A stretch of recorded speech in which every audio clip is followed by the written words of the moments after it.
Ladies and gentlemen.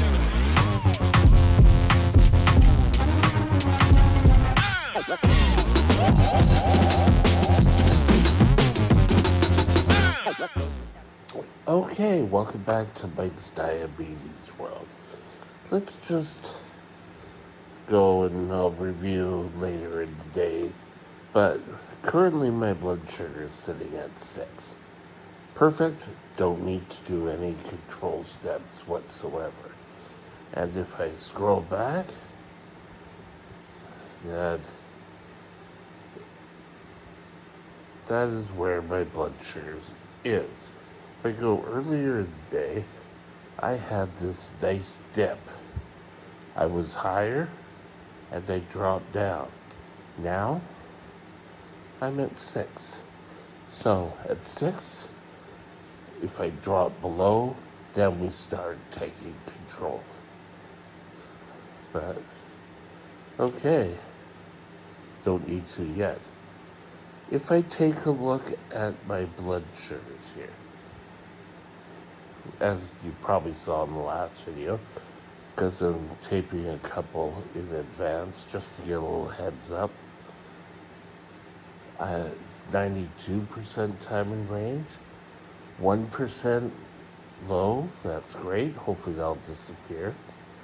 7.7 blood sugar, average blood sugar, which is excellent. This here, 7. Anything over 5 is a little concerning. So, above 10, a little bit of work to be done there, but we're all happy. Today, I want to tell you a story. This is the second of the series. If you want to watch, the first one is, I think it was April the 11th video. But just watch back and you'll see story time. Great. We'll be right back.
Okay, my story time.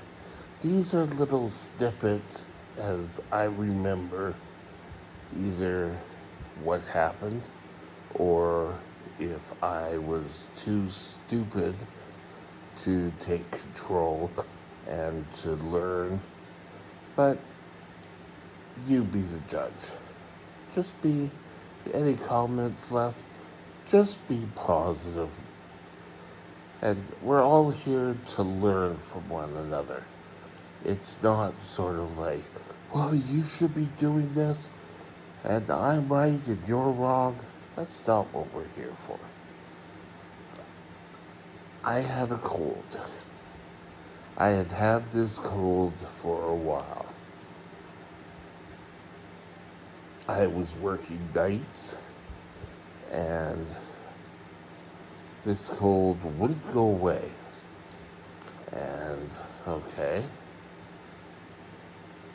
I would go and I would cough up a lung while doing all the job.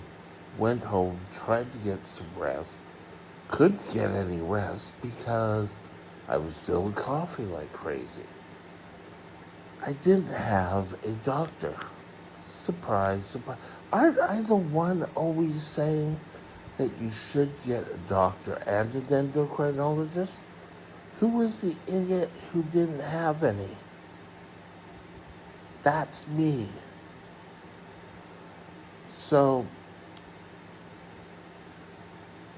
I finally went and found a doctor, made an appointment, had to wait 3 days to get this appointment.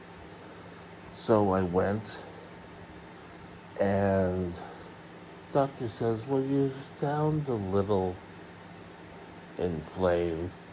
He took a look at my throat. It was a bit red.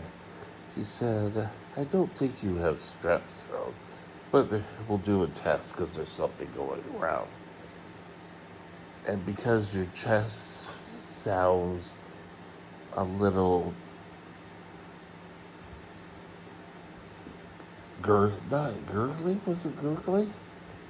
But it didn't sound right, it didn't sound clear. There was a whole bunch of stuff in that. So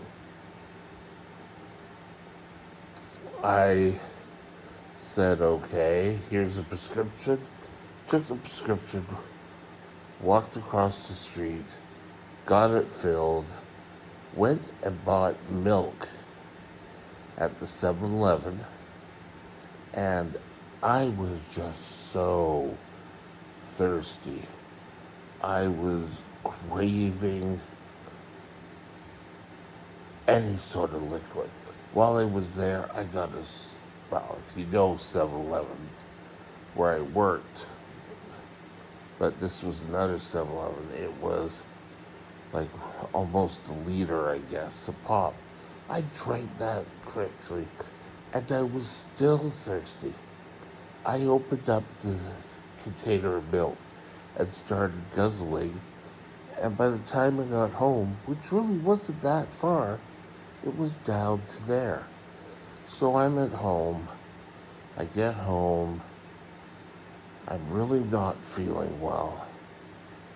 I want to just go lie down. So I go lie down, and then the phone rings, and I'm the only one home. And the phone just keeps ringing and ringing. So I answer, and it's the doctor I just saw. And he is saying, I want you to go to the hospital. I said, okay, I'm gonna have a nap right now, but I'll go. He said, no, we're calling an ambulance now. Just get a few things together, and you're going to the hospital. Yeah, I'm gonna lie down right now. Next thing I knew, it could have been 5 minutes, could have been 10 minutes.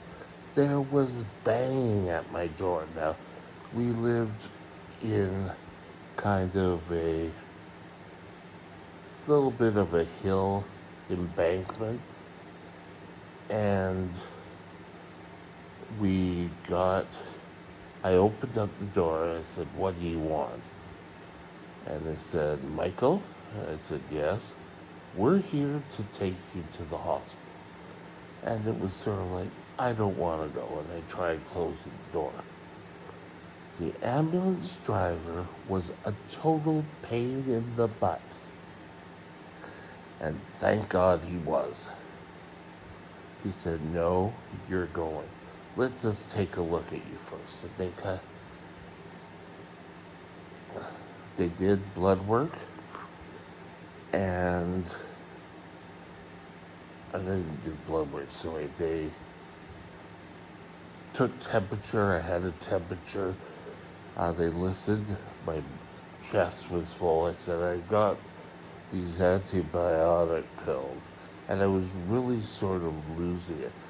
I really did not feel well, and I was taken by the ambulance to the hospital. Now, the hospital was about, I don't know,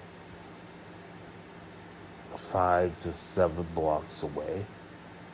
it really wasn't that far. But they told me to lie down on the stretcher, and they took me.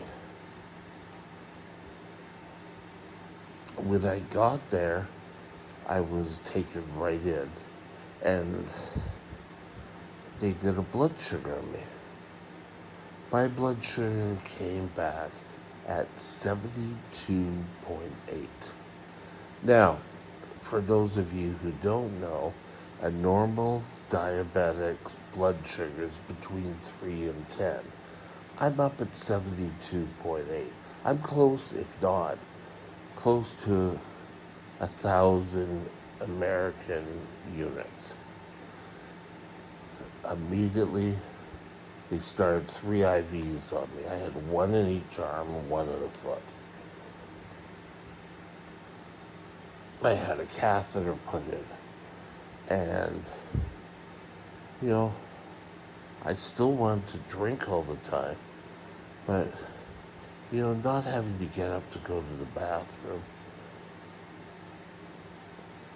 was the greatest thing. When you're high and you're dehydrated, you don't want to. I had pretty much moved to an ICU. And I'd never been in an ICU before. And there were people there all the time. I had IV insulin. And it was sort of the first time I had had IV insulin. And it brought down my blood sugar pretty quick.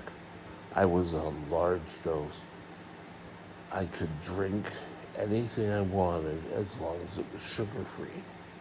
This was back in the day where you followed your diabetic diet and you had no cause, but you followed your diabetic diet. I didn't realize at that point how sick I was. This dog did, I just have a cold. I remember telling the doctor that, I just have a cold, when he was calling to tell me that we were going to the hospital. The mind, I've said this before, the mind is a terrible thing sometimes, where the stubbornness, and I think any diabetic can become extremely stubborn. Hello? That's me. The friend who works here is also very stubborn. I think it's that we've always have to go out there and always prove ourselves, and that's important. I don't know how much more we have to prove all the time, but we're always there. And this is a side note. I can remember calling in to work. We had a new manager there. This guy was a true jerk, and I don't mean that in a nice way. I called up and I said, I'm in intensive care. I can't come in. First of all, can you find someone to cover your shift? I said, no, that's your job. Well, if you don't show up, it's going to be a write-up.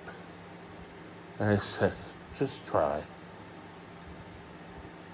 And I left it at that. And when I showed back up, he had a write-up for me. And I said, I'm not signing this. And I called HR. But how stupid and stubborn was I? And you've got to be open. And when people tell you that you are sick, more than one person, maybe you are, but maybe you should get medical attention. If you're throwing up, not feeling well, you've got cough for weeks, maybe it's worth getting taken care of. With that, have a super day, and we'll talk again tomorrow. Same time. Bye now. My email address is Mike's Diabetes World at gmail.com. All one line. Drop me